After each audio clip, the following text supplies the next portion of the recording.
Hi, my name is Shelley Emma with the Big Life Project. I started the project to help people lead more joyful, more meaningful lives. My guest today is Gideon Rosenblatt. He's a technologist with background in business and social change. He's worked for Microsoft and led Groundwire, a social media and engagement consulting company for nonprofits. He's writing now at alchemyofchange.net. Today, Gideon is talking with me about soulful work. Gideon, thanks for joining me. It's my pleasure. I'm so happy to talk with you today. It's great. Yeah, I think we're going to have a lot of fun. Yeah. So let's jump on in. You have written about and given TED Talks on soulful work. Tell me a little bit about what that means to you. How did that become a focus for you alongside technology and social change? Yeah. So, lots of people would have lots of different takes on what it would be to be a soulful company, right, or a soulful organization.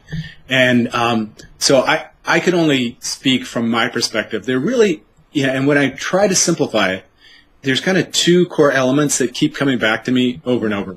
The first is a sense of connection with the people who you're working with. Mm-hmm. Every time that I've felt that very strongly, it's felt more soulful to me in the places I've worked. Even at Microsoft, on big Microsoft, there were teams where I felt that connection, and it felt more comforting and just relaxing, more soulful to be at work. And teams when I didn't have that. So connection is kind of the first piece, and then the other is meaning, a sense of meaning, and that meaning. The other thing I've learned is that there's kind of meaning also splits in half. There's like two different types that people tend to talk about. The first one that comes to mind is like, I'm working on something important. This is, going to save the world. And I've had that kind of job, and actually it makes a huge difference. Working at Groundwire, the stuff that we were doing, the organizations we were serving were, working on climate change and, getting toxics out of breast milk. I mean, it was this big stuff, and that was a big draw for people.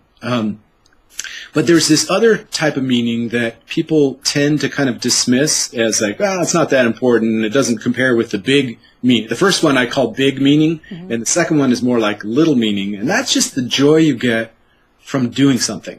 It could be crocheting or knitting, or like in my case, I realized that there were a couple nights I stayed up all night at Microsoft working on user interface for this internet service that I was running at the time, and I stayed up all night. I was like, "What am I, insane?" No, what I realized is like I really loved doing that, and so that joy, I think part of it is really embracing that and saying like, you know what, I could be doing this particular set of activities anywhere, and it would be soulful to me. So that's kind of the essence of what it means to me, and the kinds of things that I like to see in organizations is their ability to bring that out. And the reason I came upon this, so those were just observations that were more personal observations. But what started happening to me is that over the course of my 9+ years working at Groundwire, so working on social change issues after spending 10 years at Microsoft, I started... there was a part of me, there's always a part of me that's really optimistic about stuff. It's like no matter how many problems I run into, I still am more of like a glass half full type guy. But, so many of the organizations we were working for were just, they were working so hard, just so hard. And they just kept running into problems, right? They kept getting out-organized by big money. There's this famous community organizer in Chicago, Saul Alinsky, who has this. He's been attributed. This quote has been attributed to him, which is that there are two forms of power. There's organized people and there's organized money. And what I kept seeing over and over again was that organized people in these social change organizations I was working for kept getting outgunned by organized money. And then I kept thinking, why is that happening? Why is it that business is so often on the wrong side of these issues? And because I kept thinking, I know a lot of people who work in business. I used to work in business. Yeah. I'm not a bad guy, and a lot of the people that I went to business school with, they're not bad people. How does this happen?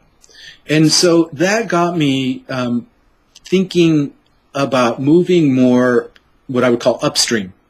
And by upstream, it's going to the root of the problem, which is that, businesses are the engines of our economy. And so when they're doing stuff that is harming the environment and harming our society, you have to look at what they're, why that's happening. And I think that a lot of the reason that is happening is the way that they're programmed, the way our businesses are programmed today. And so I kept looking at this as like, well, what if we were to rethink the way that these things were structured so that it was about profit. For sure, it has to be about profit and sustainability, corporate sustainability, right? Not just environmental sustainability, but the business has to be able to stand on its own and to live or survive, and even to return profits to its owners. That's totally fine too. But that can't be the only reason it exists. So that's what I started,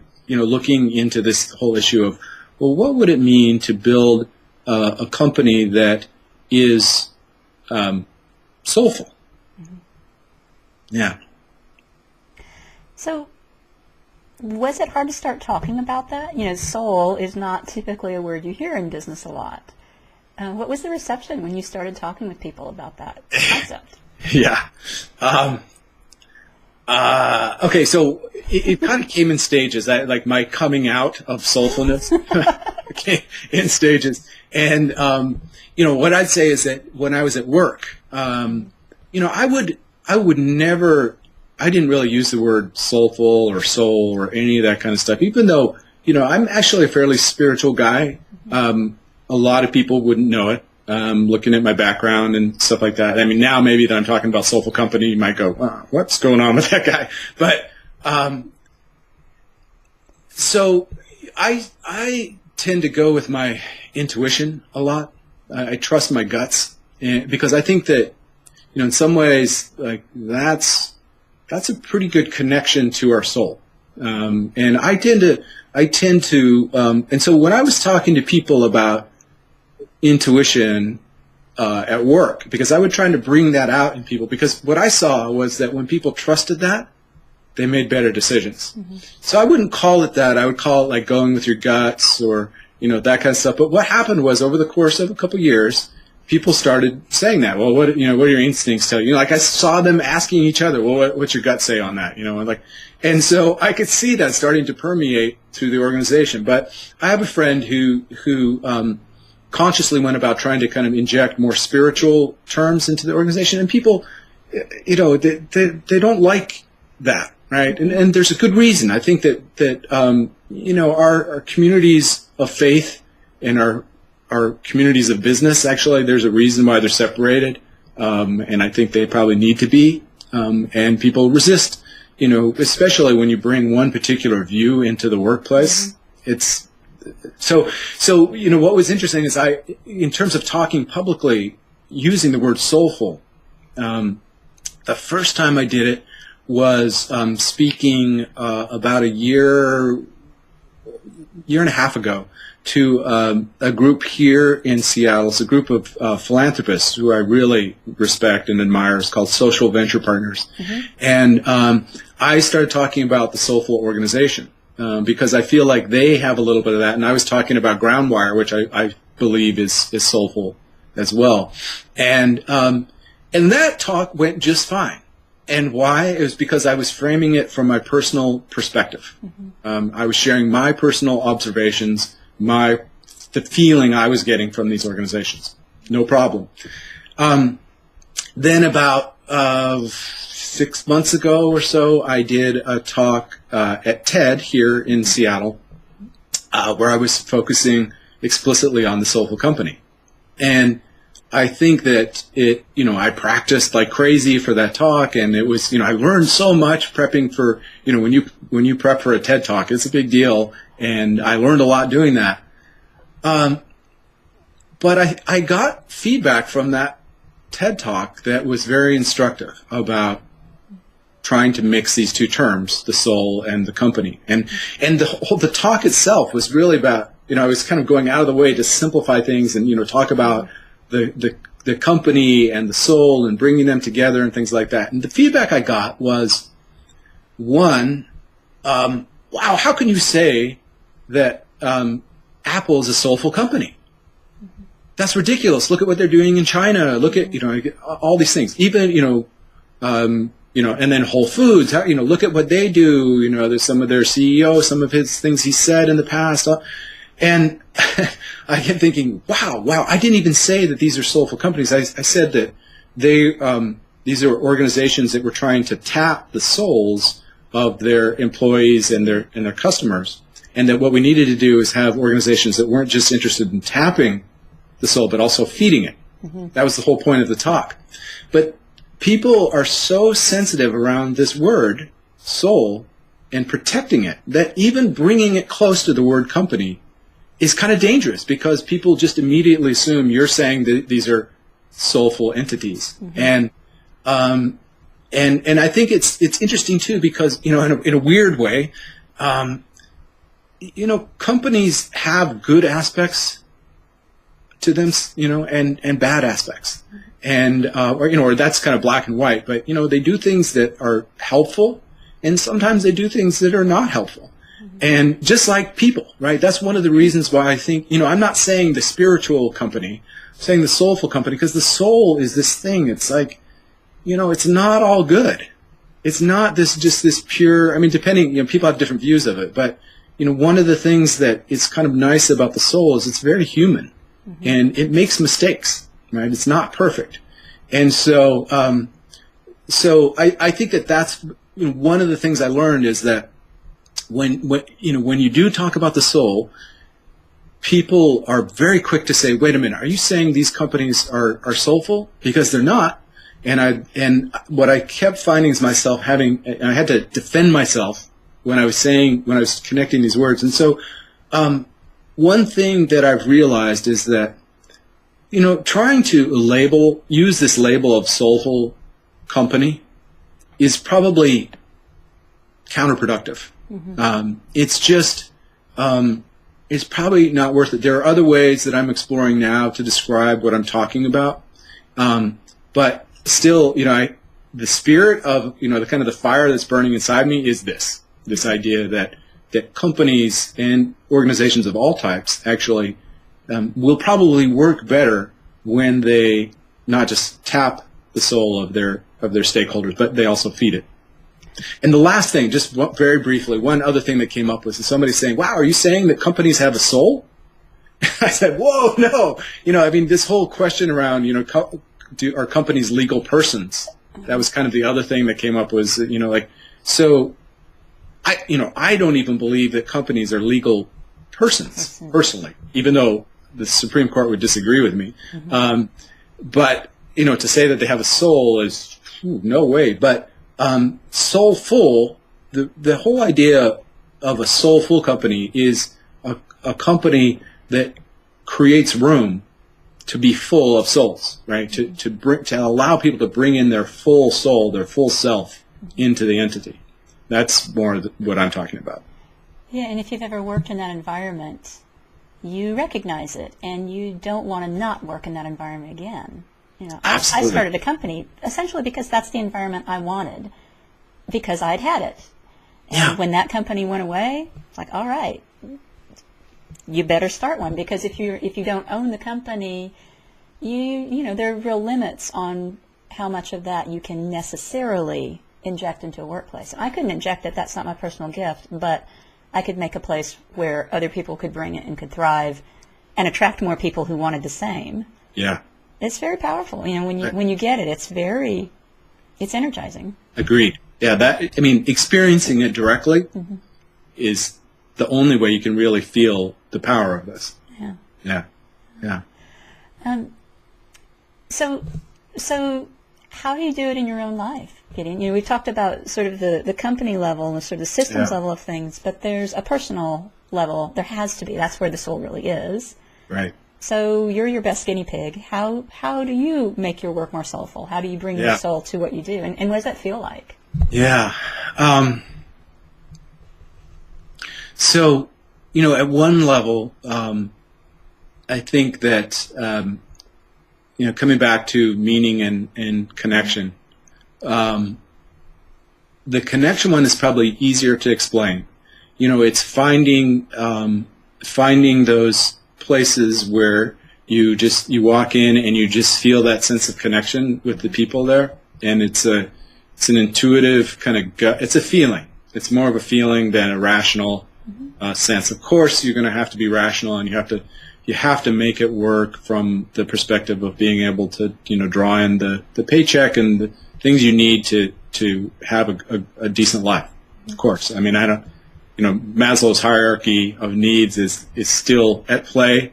So what I'm talking about is after those things are covered, that sense of connection with people has, I think, been, for me, one of the strongest draws and the best indicators of whether or not I'm going to be happy in a place.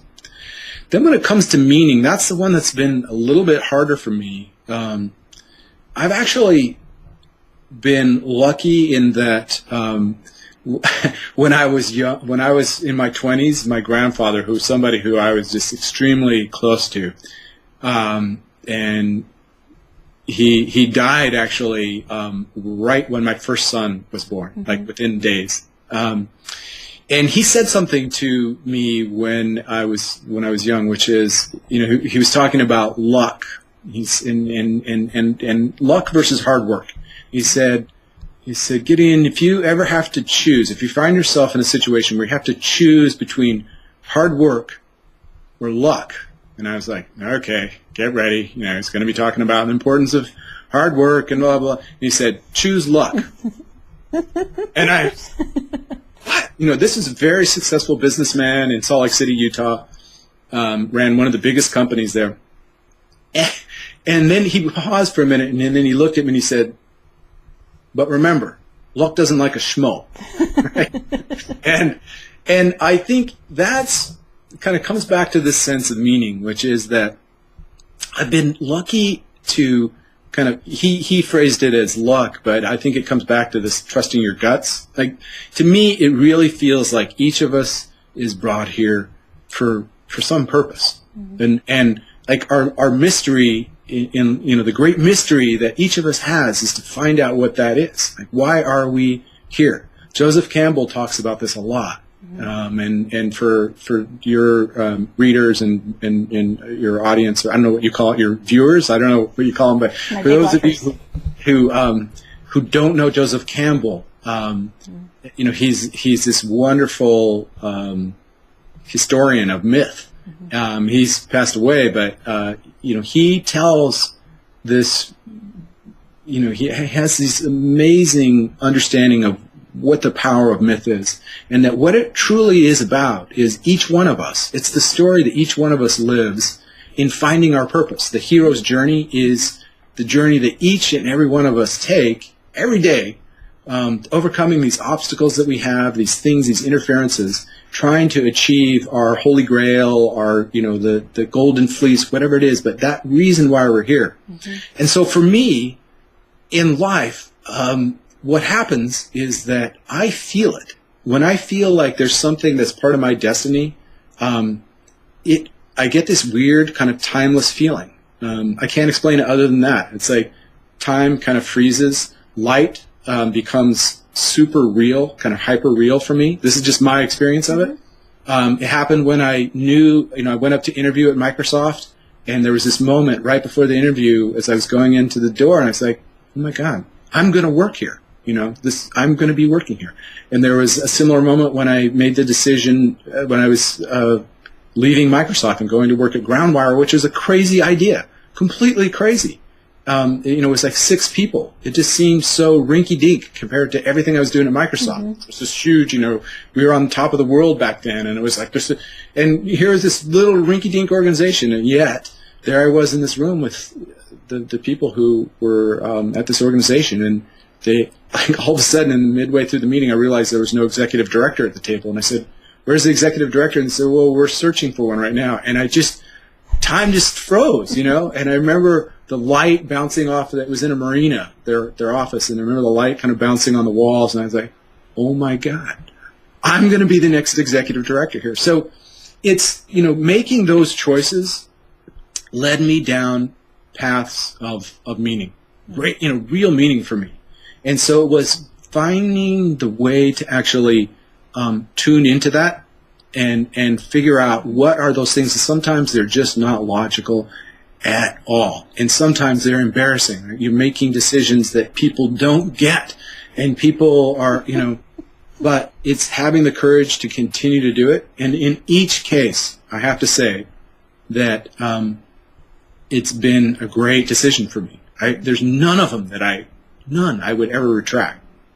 And so I think, a lot, and I think that even within our work, this is harder to do, but I think it's trying to, listen to that kind of that gut sense, and imagine an organization that was finely tuned to that, this powerful human instinct that we have. It'd be amazing. Mm-hmm. And sometimes they exist, Yeah, sometimes they exist, and yet, that alone, as powerful as it is not enough to guarantee continuation, which is, sort of shocking to me, but it's true. So finding the way to not just participate in it where you are, if you're lucky enough to be in an organization of whatever kind like that, but to be able to sort of spark that and tend that flame in a new place where you go. To be a fire starter in a new place is, that's a worthy goal. Yeah. Well, and the other thing where I thought you were going with that also is that it's not just, it takes hard work too, right? Luck doesn't like schmo, so, it's like, you gotta trust your gut and go with your instinct, and you also have to, listen to your mind sometimes, and you have to work. It's not magic. It is kind of magic in some ways, but it's not gonna just be the case where you just kind of like, this isn't Floppyville, this isn't like the universe just like, woo, I don't believe that. I believe that this is like this wonderful teeter-totter, right? Yeah. Of, push sometimes, and you have to then listen to like, when is it time to just, relax a little bit and go with the flow. Mm-hmm. So, yeah. Yeah. And half a teeter-totter doesn't work well at all. You really, right. Both of them are much better. Yeah. One of the things I love in your work, Gideon, is the sort of looking at technology in a different way. So a really typical meme is technology versus humanity. We see that in everything from movies to magazine articles to songs to, people's posts about, oh gosh, I feel like I'm a slave to the machine. Right. And we've all felt that at some point. Right. But that optimism of yours comes through, and you write a lot about how technology can essentially help amplify humanity instead of fighting against it. Right. I love that. Give us a couple of examples. Tell us a couple stories. Well, I think the thing, like, just even before getting into the examples, I think it's understanding the dynamics here of like, why is it that technology is tends to dehumanize us? Mm-hmm. Because I think that's the perception, and actually perception is probably accurate, right?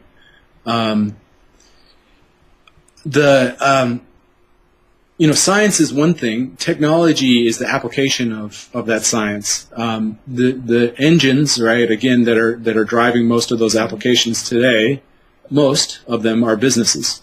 Mm-hmm. So I think what we have to look at is, again, how are those businesses being programmed? That will like how the business is programmed then decides how the technology is programmed. So that's going upstream. And, this all comes down to one question, is a company a piece of property or is it a community? And that's a very fundamental difference in opinion. If you say that a company is a piece of property, then what it is really there to do is to maximize the returns for the owners of that property. And so any technology that you build is going to be about maximizing returns for those shareholders, for those owners. What we've ended up with is a system that has really, at least in the U.S., but pretty much the system is now spread across the globe. We have a system where that programming of the business that is now programming the technology is now programming society. And so I think at the root of that, though, is this belief that the company is a piece of property, because that's what triggers that whole focus on efficiency. All of the language of productivity and things like that. Productivity is how much of that human labor can we squeeze out of this, right? How much can we actually reduce the human labor component in this work to make this company more productive, so that more money can drop down to the bottom line, and then feed the shareholders. So that's one view. The other view is companies as a community, and so when you think of if we were to look at the world more that way, you can still make profits. That's totally fine, but the purpose of the entity is really more about sustaining that community, keeping it healthy. There can be many different purposes that emerge when you think about a community, what you're trying to optimize for there. Even happiness, the happiness of that community. The other thing that happens when you start thinking of the company as a community of human beings is that it has different constituents or stakeholders, right? The owners are one of those stakeholders, customers, employees, citizens who live around the company. This is not anything new. What I'm saying here is there's nothing new. There are people who've talked about this for years. But my take on this is that this deeply affects the way that technology then rolls out of these organizations. If in that first view, technology really is about optimizing and making humans more efficient, whereas in the second view, the technology is really there to serve the humans. It's there to serve the community, and that's a very different perspective. I'll give you an example. You'd asked about an example at the beginning of it, which is when I was starting at Groundwire, we had this system for tracking how much time we were spending on different projects, and most consulting shops do that. We then kind of took that a little bit further and kind of morphed that. We kind of merged that with what are you working on today. So every day at the end of the day, we would everybody would post like, here's what I did today. And it was cool. It was a great way to kind of stay in touch with what we were doing and stuff like that. And eventually, because we were geeks, we turned it into a database, right? Of course you did. Right. And so, that then came down to, basically the way to track what we were doing. And it kind of eventually fed into the way that we tracked our hours and how much we were working on projects. But, so that's pretty conventional. Right, you could look at that and say, like, okay, and then you can look at how efficient we are and, how productive each. But the thing that we started doing it occurred to me, like, God, what would be cool is because we've kind of tagged each of these activities, so we know if somebody's working on a project versus, like, filling out their hours, right? You're like filling in your hours about filling out your hours, right? So how much time am I spending doing that? So what we did is we just added this little thing that was like, how happy are you? Right? How happy are you doing this particular activity? And the thing, and I wish that I could say, honestly, that we ended up what ended up happening was that like a year later, we ended up moving over to a different database, Salesforce, and then we didn't, we kind of scrapped the whole way we're doing that stuff. But it would have been so cool, and I still want to come back to that idea of, being able to see where people are spending their time, and then also seeing how content they are over the course of a day. And, what would come out of that? Well, you'd be able to see certain activities that make people happy and certain other activities that don't make them happy. And, thinking about it from that perspective, why is it that companies are not tracking that kind of stuff today? Maybe there are some who are doing that, but I'm not familiar with them. And we spent a lot of time in my last job working with Salesforce.com, which is a big database system. And, we looked at a lot of these kind of different approaches to tracking people's time and stuff like that. And I never saw that. But I just kept thinking, wow, if we really were focusing around the people behind all of this work, that would be one of the things you would want to track.